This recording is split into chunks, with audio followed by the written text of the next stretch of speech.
Hello friends, welcome to Government Commerce College BCom Part First EAFM Paper First Business Economics Chapter Perfect Competition। अब topic आपके पास में आता है पूर्ण प्रतियोगिता के अंतर्गत फर्म एवं उद्योग का साम्य, equilibrium of firm and industry under perfect competition. तो यहाँ पर आपको बताते हैं कि फर्म और उद्योग दोनों एक ही हैं और दोनों अलग अलग भी हैं। एक ही का तात्पर्य ये है कि किसी एक वस्तु का उत्पादन करने वाली किसी एक इकाई को जो अपने नाम से वस्तु का उत्पादन करती है उसे फर्म कहते हैं। जैसे लोहा में उत्पादन करने वाली लोहा के अंतर्गत उत्पादन करने वाली अनेक कंपनियां हैं, जैसे लक्ष्मी स्टील है, मित्तल स्टील है। तो ये अपने नाम से उत्पादन करती हैं, इसलिए इसको हम कहते हैं ये जो फर्म होती है। लेकिन सभी को मिलाकर के यदि एक ग्रुप बना दिया जाए तो उस ग्रुप को हम यहाँ पर उद्योग के नाम से जानते हैं। तो उद्योग का तात्पर्य एक ग्रुप ऑफ फर्म, और फर्म का तात्पर्य एक producer unit of A commodity.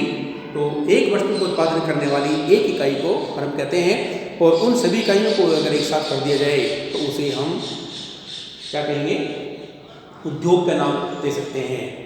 अब यहाँ पर बात आती है कि वस्तु की कीमत एवं उत्पादन की मात्रा निर्धारण करने के लिए।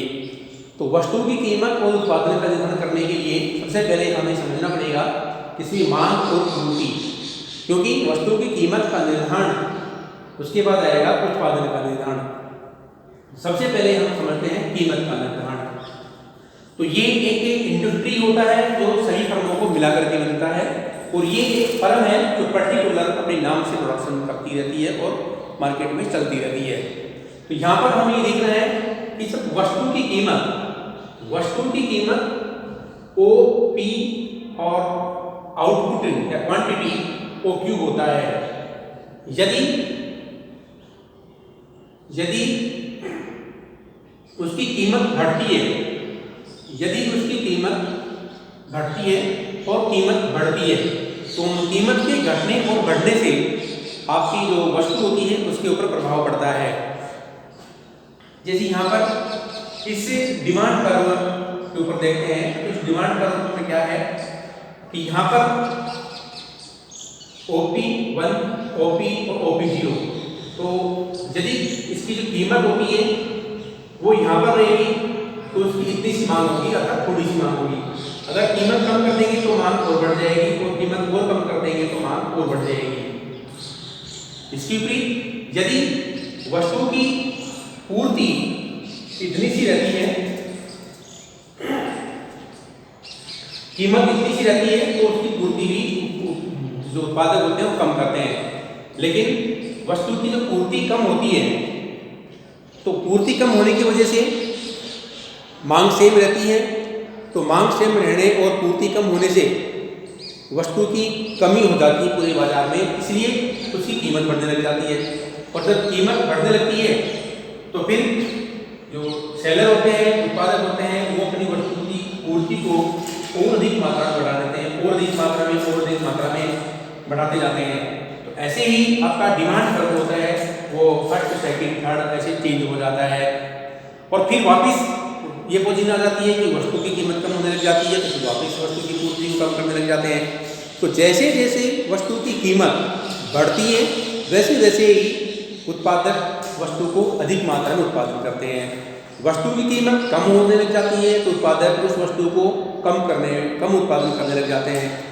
तो ऐसा एक ऑप्टिमम, इससे डिमांड एंड सप्लाई दोनों में एक ऑप्टिमम पॉइंट बन जाता है, जिसके आसपास वस्तु की कीमत सामान्यतः इतनी तो बनी ही रहती है, और उसी ऑप्टिमम पॉइंट के ऊपर हम वस्तु की कीमत का निर्धारण कर देते हैं।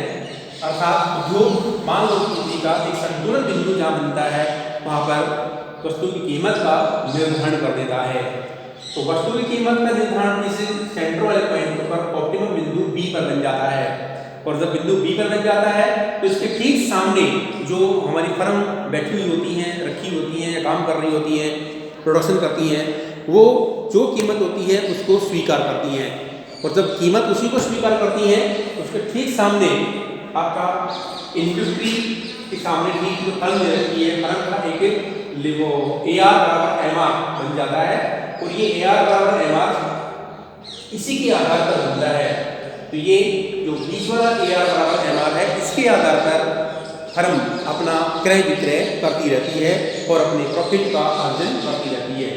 प्रॉफिट का अर्जन उसकी लागत के ऊपर डिपेंड करता है। यदि फर्म की लागत इसके सेलिंग प्राइस से कम होती है तो उसको प्रॉफिट हो जाता है, सेलिंग प्राइस के बराबर हो जाएगा तो उसको नॉर्मल प्रॉफिट होगा, और सेलिंग प्राइस से ज़्यादा हो जाएगी तो फिर उसको अब नॉर्मल लॉस भी हो सकता है। अर्थात पोस्ट सेलिंग प्राइस से कम होने पर प्रॉफिट, बराबर होने पर नॉर्मल प्रॉफिट और अधिक होने पर अब नॉर्मल प्रॉफिट की संभावना बन जाती है। इसलिए यह जो लाभ होता है वो लागत पे डिपेंड करता है। ये सभी फर्में जैसे होती हैं कि उनकी लागत किस प्रकार से कम हो, और लागत कम करने का प्रयास हर एक फर्म अपने लेवल पर करती रहती है। और आगामी जो इसका क्वेश्चन बनेगा वो क्वेश्चन बनेगा अल्पकाल में पूर्ण प्रतियोगिता के अंतर्गत उत्पादन एवं कीमत का निर्धारण समझाइए। तो वो क्वेश्चन आपको बताएंगे जो एग्जाम में आते हैं। धन्यवाद।